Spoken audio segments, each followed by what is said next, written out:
Good morning everyone. So it's 1 AM. Biyahe tayo ng Zamboanga. Meron tayong i-ocular. Okay, tara samahan nyo ako.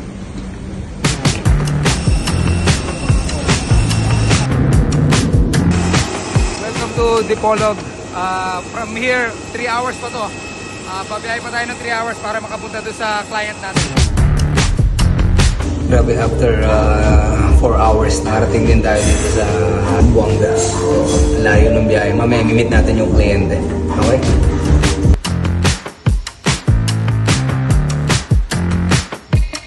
Pabalik na tayo ng Manila. Pero bago tayo nakarating dito, marami tayong pinagdaanan. So, na-cancel yung flight natin. Tapos, imagine mula rito sa Dipolog, 3 hours pa yung biyahe. 3 hours pa yung drive. So, it's a bumpy, pero sulit naman kasi maganda yung lugar ng client. At the same time, ayun, sobrang accommodating ng mga kliyente natin. And hopefully, matulungan natin sila doon sa gusto nilang mangyari. Doon sa kanilang property.